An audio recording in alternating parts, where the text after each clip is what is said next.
ഇവിടെ ചില ആളുകൾ ജാഥക്ക് വരുന്നവരുണ്ട്, ചില സ്ത്രീകള്. അതുപോലെ തന്നെ കൊടി കെട്ടാനായി ചില സ്ത്രീകൾ വരുന്നവരുണ്ട്. അവരെ സമൂഹത്തിന്റെ മുഖ്യധാരയിലേക്ക് വലിച്ചു കൊണ്ടുവരുന്നവരുണ്ട്. അതൊന്നും ഇസ്ലാം അംഗീകരിക്കൂല. ഞാനിപ്പോൾ അതിലേക്ക് കടക്കുന്നില്ല. ഓ ഉമ്മമാരെ, വീട്ടിൽ നിന്ന് പുറത്തേക്ക് അത്യാവശ്യത്തിനല്ലാതെ വന്നുകൂടാ.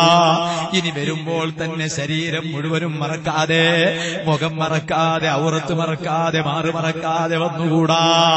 നിങ്ങളെ റോൾ മോഡലായി നിങ്ങൾ സ്വീകരിക്കേണ്ട ഒരു മഹദിയില്ലേ, ഫാത്തിമത്തു സഹ്റാ. ആ ഫാത്തിമ ബീബി റളിയല്ലാഹു അൻഹ വഫാത്താകുമ്പോ ഭർത്താവായ അലി റളിയല്ലാഹു അൻഹുവിനോട് നടത്തിയ ഒരുപാട് വസിയത്തുണ്ട്. പറയാൻ കരുതിയതാണ്, ഇപ്പൊ പറയാൻ നേരമില്ലാതെ ഞാൻ ചുരുക്കാണ്. ഉമ്മമാർക്ക് വേണ്ടി ഞാൻ പറയാണ്, ഉമ്മമാരും കൂടി ഉൾക്കൊള്ളണല്ലോ ഓരോ കാര്യങ്ങള്. അത് അവസാനം വഫാത്തിന്റെ തൊട്ടു മുമ്പ് ഭർത്താവായ അലി റളിയല്ലാഹു അൻഹുവിനോട് ഭാര്യയായ ഫാത്തിമ ബീബി നടത്തിയ 2 വസിയത്തിൽ ഒന്നാമത്തെ വസിയത്ത്, ഭർത്താവേ, ഞാനങ്ങനെ മരിച്ചാൽ ഞാൻ മരിച്ച വിവരം നിങ്ങൾ ഫ്ലാഷ് ചെയ്യരുത്, നിങ്ങളത് ബ്രേക്കിംഗ് ന്യൂസായി പ്രചരിപ്പിക്കരുത്. സുബ്ഹാന ജല്ല ജലാലുഹു. അപകടത്തിൽ മരിക്കുന്നവരെ ഫോട്ടോ ആണാണോ പെണ്ണാണോ നോക്കാതെ അവരെ ഔറത്ത് വരെ വെളിവാകുന്ന വിധത്തിൽ പുറത്ത് കാണുമ്പോ അതിന് വാട്സപ്പ് ഗ്രൂപ്പിലിട്ടിട്ട് ചില അഡ്മിന്മാർക്ക് വരെ പണിയില്ലല്ലോ, ബ്രേക്കിംഗ് ന്യൂസും എന്നും പറഞ്ഞിട്ട് തോന്നിവാസം കാണിക്കാറില്ലേ? സർവ്വ അഡ്മിന്മാരും ചിന്തിക്കണം, നല്ലതിന് വേണ്ടി പ്രവർത്തിക്കുന്നതിനെ കുറിച്ചല്ലോ ഇത് പറയുന്നത്, ചീത്തക്ക് വേണ്ടി ഉപയോഗിക്കുന്നതിനെ കുറിച്ച് പറയാണ്. അല്ലാഹ് പൊറുക്കൂല. അത്തരത്തിലുള്ള അപകടത്തിന്റെ ഫോട്ടോ പ്രചരിപ്പിക്കാനുള്ളതല്ല. ഫാത്തിമ ബീവിയുടെ ഉപദേശം, വസിയത്ത് എന്താണ്? ഞാൻ മരിച്ചാൽ മരിച്ച വിവരം ഒരാളോടും പറയരുത്. അങ്ങനെ പറഞ്ഞാൽ പല അന്യ പുരുഷന്മാർ ചിലപ്പോ എന്റെ മയ്യത്ത് കാണാൻ വന്നേക്കും, എനിക്കതിഷ്ടമില്ല. ഓ അലിക്കയിലെ സത്യവിശ്വാസികളെ, ഇവിടെ ഒരു അന്യ പുരുഷൻ മരിച്ചാൽ ആ അന്യ പുരുഷന്റെ മയ്യത്ത് അന്യ സ്ത്രീകൾ വന്ന് ക്യൂ ആയി നിന്ന് കാണാറുണ്ടോ? ഉമ്മമാരെ, കണ്ണിലെ ഹറാമാണ് ചെയ്യുന്നത്. ഒരു അന്യ പെണ്ണ് മരിച്ചാൽ ആ അന്യ പെണ്ണിന്റെ മയ്യത്ത് അന്യ പുരുഷന്മാര് വന്ന് കാണാറുണ്ടോ? കടുത്ത ഹറാമാണ്. അൽ ഐനാനി സിനാഹുമൻ നദുറു. അന്യ പെണ്ണിന്റെ മയ്യത്ത് അന്യ പുരുഷൻ നോക്കിയാൽ അത് കണ്ണുകൊണ്ടുള്ള വ്യഭിചാരമാണ്. അന്യ പുരുഷന്റെ മയ്യത്ത് അന്യ പെണ്ണ് നോക്കിയാലോ അത് കണ്ണുകൊണ്ടുള്ള വ്യഭിചാരമാണ്. ഫാത്തിമ ബീവി പറയാണ്, എന്റെ മയ്യത്ത് ഒരാളും നോക്കിക്കൂടാ. എന്തേ കാരണം? എന്റെ ഹയാത്ത് കാലത്ത് പോലും ഒരു അന്യ പുരുഷനും എന്റെ മുഖത്ത് നോക്കിയിട്ടില്ല. അലിക്കയിലെ പരിസരങ്ങളിലെ ഉമ്മമാരെ, പറയാനുള്ള ക്വാളിഫിക്കേഷൻ ഉണ്ടോ? പറയാനുള്ള കപ്പാസിറ്റി ഉണ്ടോ? ഒരു അന്യ പുരുഷൻ പോലും എന്റെ മുഖത്ത് നോക്കിയിട്ടില്ല എന്ന് വാതിന്റെ സദസ്സിലിരിക്കുന്ന ഉമ്മാക്ക് പറയാ കപ്പാസിറ്റി ഉണ്ടോ? ഇനി രണ്ടാമത്തെ ഉപദേശം, വസിയത്ത് എന്താണ്? ഭർത്താവേ, ഞാനങ്ങ് മരിച്ചാൽ എന്റെ മയ്യത്തിന് നിങ്ങൾ മറവ് ചെയ്യേണ്ടത് പകലിലല്ല, രാത്രി സമയത്താണ്. അതെന്തേ കാരണം? പകലിൽ ചിലപ്പോ നിങ്ങൾ എന്റെ മയ്യത്ത് കുളിപ്പിച്ച കഫൻ തുണി കൊണ്ട് പൊതിഞ്ഞ് ആ മയ്യത്തിന് നിങ്ങൾ ഖബറിന്റെ ചാരത്തേക്ക് കൊണ്ടുപോയി മറവ് ചെയ്യുമ്പോ മയ്യത്ത് കട്ടിലിൽ നിന്ന് പുറത്തേക്ക് മയ്യത്തെടുത്ത് ഖബറിലേക്ക് അങ്ങ് താഴ്ത്തുമ്പോ എന്റെ മയ്യത്തിന്റെ ശരീരത്തിന്റെ കട്ടി ചിലപ്പോൾ കഫൻ തുണിയുടെ പുറത്തേക്ക് പ്രകടമായെന്ന് വരൂ. എന്റെ തൊലി കാണൽ മാത്രമല്ല, ആ തൊലിയുടെ കട്ടി പോലും പുറത്തേക്ക് പ്രകടമാകുന്നത് എനിക്കിഷ്ടമില്ല. ഓ ടൈറ്റ് ഫിറ്റ് പർദ്ദ ധരിച്ച് വിലസുന്ന ഉമ്മമാരെ, സഹോദരിമാരെ, ചെറിയ വിലക്ക് വാങ്ങാൻ കിട്ടുമെന്ന് കരുതിയിട്ട് ധരിച്ചാൽ കാലിന്റെ തൊടയുടെ ഭാഗങ്ങൾ മുഴുവനും കട്ടി മുഴുവനും പ്രകടമാകുന്ന വിധത്തിൽ ജീവിതത്തിൽ കാണിക്കുന്ന ലെഗിൻസ് പാന്റ് ധരിക്കുന്ന പെങ്ങളെ, ഫാത്തിമ ബീവിയുടെ വസിയത്ത് മനസ്സിലാക്കിയാൽ ടൈറ്റ് ഫിറ്റ് പർദ്ദ ധരിക്കാൻ മനസ്സ് വരുമോ? ലെഗിൻസ് പാന്റ് ധരിക്കാൻ മനസ്സ് വരുമോ? ആ വസിയത്ത് പാലിക്കണേ. ഇടയ്ക്ക് വെച്ച് ഞാൻ പറഞ്ഞ ഒറ്റ കാര്യം പറഞ്ഞ് ഞാനങ്ങ് നിർത്തുകയാണ്. മക്കളെ SSF-ൽ പ്രവർത്തിപ്പിച്ചോളൂ. നിങ്ങൾക്ക് പൊതുരംഗത്ത് പ്രവർത്തിക്കാൻ അവസരമില്ല. അതേ സമയത്ത് ഒരു ഉമ്മാന്റെ മകൻ അലിക്കയിലെ SSF-ന്റെ പ്രവർത്തകരില്ലേ, അവരുടെ മാതാപിതാക്കളോട് ഞാൻ പറയട്ടെ, നിങ്ങൾ എത്ര വലിയ ഭാഗ്യവാന്മാരാണ്. എന്തേ കാരണം? നിങ്ങളുടെ മകൻ SSF-ൽ പ്രവർത്തിക്കുകയാണ്. ഈ പരിപാടി ഇവിടെ നടക്കുമ്പോ ഇതിനുവേണ്ടി ഈ നാട്ടുകാരായ വിദേശത്ത് ഇവിടുന്ന് നാട്ടിൽ പോയി വിദേശത്ത് പോയി അവിടുന്ന് ജോലി ചെയ്യുന്ന എത്രയോ കർണാടക കൾച്ചറൽ ഫൗണ്ടേഷൻ SSF-ന്റെ സഹോദര സംഘടനയായ നമുക്കെല്ലാവർക്കും ആവേശം പകർന്നു തരുന്ന KCF-ൽ പ്രവർത്തിച്ചുകൊണ്ടിരിക്കുന്ന കൂട്ടുകാരില്ലയോ, അവരുടെ മാതാപിതാക്കൾ വലിയ ഭാഗ്യവാന്മാരാണല്ലോ. എന്തേ കാരണം? നിങ്ങളുടെ മക്കൾ സംഘടനയിൽ പ്രവർത്തിക്കുമ്പോൾ അവരതാ നല്ലത് ചെയ്യുമ്പോൾ ആ ചെയ്യുന്ന ഓരോ പ്രവർത്തനത്തിന്റെ ഫലം നിങ്ങളുടെ അക്കൗണ്ടിലേക്ക് വരുന്നു. കാരണം നിങ്ങൾ കൊടി പിടിച്ചിട്ടല്ല, നിങ്ങൾ ജാഥക്ക് പോയിട്ടല്ല, നിങ്ങൾ വാല് സംഘടിപ്പിക്കാനായി അധ്വാനിച്ചതുകൊണ്ടല്ല. പക്ഷെ അതൊക്കെ നിങ്ങളുടെ മക്കൾ ചെയ്തല്ലോ. ആ മക്കളുടെ പ്രവർത്തനത്തിന് ആവേശം നൽകിയത് നിങ്ങളാണല്ലോ. അതുകൊണ്ട് SSF-ൽ പ്രവർത്തിക്കുന്ന ചെറുപ്പക്കാരുടെ മാതാപിതാക്കൾ വിശിഷ്യ ഉമ്മമാർ ഭാഗ്യവാന്മാരാണ് കേട്ടോ.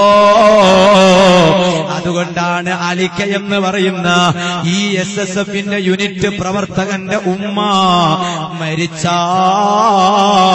അല്ലാഹു ആഫിയത്തുള്ള ദീർഘായുസ് നമുക്കൊക്കെ വർദ്ധിപ്പിച്ചു തരുമാറാവട്ടെ.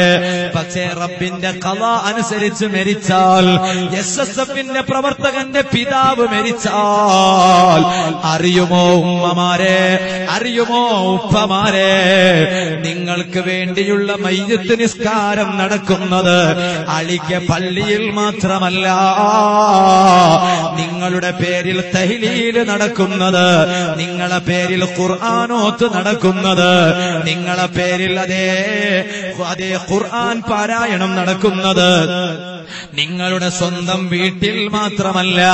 ഇന്ന് SSF എവിടെയെല്ലാം പ്രവർത്തിക്കുന്നുണ്ടോ, കർണാടകയിൽ എത്ര യൂണിറ്റുകളാണ് പ്രവർത്തിക്കുന്നത്, കേരളത്തിൽ എത്ര യൂണിറ്റുകളാണ് പ്രവർത്തിക്കുന്നത്, ഇന്ത്യയുടെ വിവിധ ഭാഗങ്ങളിൽ ഉത്തർപ്രദേശിലും മഹാരാഷ്ട്രയിലും ബോംബെയിലും അതുപോലെ വെസ്റ്റ് ബംഗാളിലും എവിടെയെല്ലാം SSF പ്രവർത്തിക്കുന്നുണ്ടോ, പോരാ പോരാ,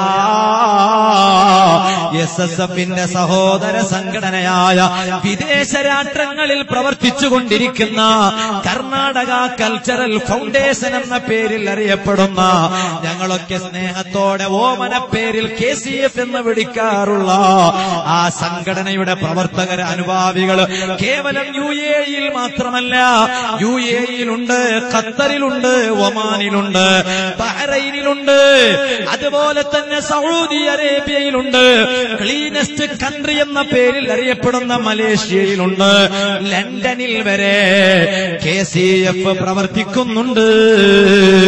ആ കൂട്ടത്തിൽ ഞാൻ ഇടയ്ക്ക് പറഞ്ഞത് നിങ്ങൾ കേട്ടോ രക്ഷിതാക്കളെ, സൗദി അറേബ്യയിലാണല്ലോ മക്കയുള്ളത്, സൗദി അറേബ്യയിലാണല്ലോ മദീനയുള്ളത്, ആ മക്കയിലാണല്ലോ ഇന്ന അവ്വല ബൈത്തിൻ നുദിഅ ലിന്നാസി ലല്ലദീ ബിമക്ക, മസ്ജിദുൽ ഹറാമുള്ളത് മക്കത്തെ പള്ളിയുള്ളത് മക്കയിലാണല്ലോ, മദീനയിലെ മസ്ജിദുൻ നബവിയുള്ളത് മദീനയിലാണല്ലോ.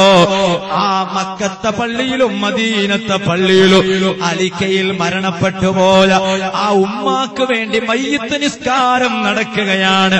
കഅബയുടെ ചാരത്തെ പള്ളിയിലാ ഉമ്മമാരെ നിങ്ങൾക്ക് വേണ്ടിയുള്ള നിസ്കാരം നടക്കുന്നത്. ഹബീബായ മുത്തുനബി സല്ലല്ലാഹു അലൈഹി വസല്ലം തങ്ങള് കിടന്നുറങ്ങുന്ന റൗളയുടെ പാർശ്വഭാഗത്താണ്. ബാപ്പമാരെ നിങ്ങൾക്ക് വേണ്ടി മയ്യിത്ത് നിസ്കാരം നടക്കുന്നത്. ഉസ്താദേ, ഞങ്ങൾ അതിനു വേണ്ടി ഒന്നും ചെയ്തിട്ടില്ലല്ലോ. നിങ്ങൾ ചെയ്തിട്ടുണ്ട്, മറക്കണ്ട. നിങ്ങൾ നിങ്ങൾ ചെയ്തതെന്താണെന്നറിയോ? SSFന്റെ ത്രിവർണ പതാക കയ്യിലേന്ത് മഹാന്മാരായ സാദാത്തുക്കളുടെയും വയോവൃദ്ധ പണ്ഡിത പ്രമുഖളായ ഉലമാക്കളുടെ പിന്നിലണിനിരന്ന് ഈ പ്രസ്ഥാനത്തിന് വേണ്ടി, സുന്നത്ത് ജമാഅത്തിന് വേണ്ടി കഠിനാധ്വാനത്തോടെ അഹോരാത്ര അവിശ്രാന്ത പരിശ്രമത്തോടെ പ്രവർത്തിക്കണ SSFന്റെ ചുണക്കുട്ടികളായ കർമ്മധീരരായ കർമ്മഭടന്മാരെ സമൂഹത്തിന് നിങ്ങൾ സമർപ്പിച്ചു. അത് നിങ്ങൾ മക്കളാണ്, നിങ്ങളെ മക്കളാണ്. ആ മക്കളുടെ പ്രവർത്തനത്തിന്റെ ഫലമാണ് ലോകത്തിന്റെ വിവിധ ഭാഗങ്ങളിൽ നിങ്ങളെ ഓർക്കുന്നത്. അത് പാഴാക്കല്ലേ. അതിനുവേണ്ടി മക്കളെ SSFൽ ചേർത്തി പ്രവർത്തിപ്പിച്ചോ. അതിന് നേതൃത്വം നൽകിയവരാണ് താജുൽ ഉലമ. അല്ലാഹു ദറജ വർദ്ധിപ്പിക്കട്ടെ. ഇന്ന് ഈ പ്രസ്ഥാനത്തിന്റെ തലപ്പത്തിരിക്കുന്ന റഈസുൽ ഉലമാ ഉസ്താദ് അവരുകൾ, സുൽത്താനുൽ ഉലമാ ഉസ്താദ് അവരുകൾ, അല്ലാഹു റഈസുൽ ഉലമക്കും സുൽത്താനുൽ ഉലമക്കും ആദരണീയരായ ഗുരുവര്യർ ശൈഖുനാ മുഹിയുസ്സുന്നക്കു അല്ലാഹു ആഫിയത്ത് വർദ്ധിപ്പിക്കട്ടെ. അവിടുത്തെ കരങ്ങൾക്ക് ശക്തി പകർന്നു കൊടുക്കട്ടെ. അറിയോ, കഴിഞ്ഞ 2-3 ആഴ്ചകൾക്ക് മുമ്പ് വെസ്റ്റ് ബംഗാളിൽ സുൽത്താനുൽ ഉലമ പോയതാണ്. മർക്കസിൽ മാത്രമല്ല, ആ മർക്കസിന്റെ റൂബി ജൂബിലി സമ്മേളനം അതേ 2018 ജനുവരി 5, 6, 7 തീയതികളിൽ നടക്കുകയാണ്. അതിന്റെ പ്രചാരണ ഉദ്ഘാടനം ഔദ്യോഗികമായി കേരളത്തിന്റെ 40 കേന്ദ്രങ്ങളിൽ കഴിഞ്ഞ 2-3 ദിവസങ്ങൾക്ക് മുമ്പ് നടന്നു. സൗദി അറേബ്യയിലെ ജിദ്ദയിൽ വരെ നടന്നു.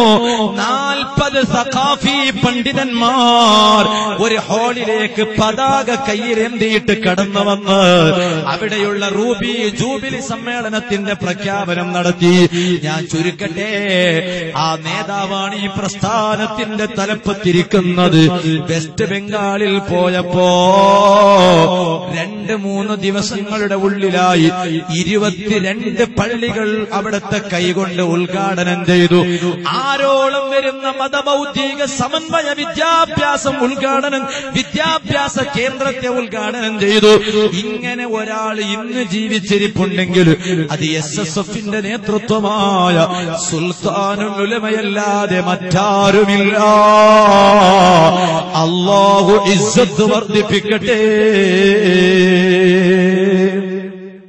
എന്ന് മാത്രം ദുആ ചെയ്തു ആ പ്രസ്ഥാനത്തിന്റെ പിന്നിൽ അണിനിരന്ന് അഹ്ലുസുന്നത്തി വൽ ജമാഅത്തിന് വേണ്ടി ആവേശത്തോടെ പ്രവർത്തിക്കാൻ അവസരം കാണണം എന്ന് ഈയുള്ളവനോടുകൂടെ നിങ്ങളോടൊക്കെ ആത്മാർത്ഥമായി ഉണർത്തി ഞാൻ എന്റെ സംസാരം നിർത്തുകയാണ്.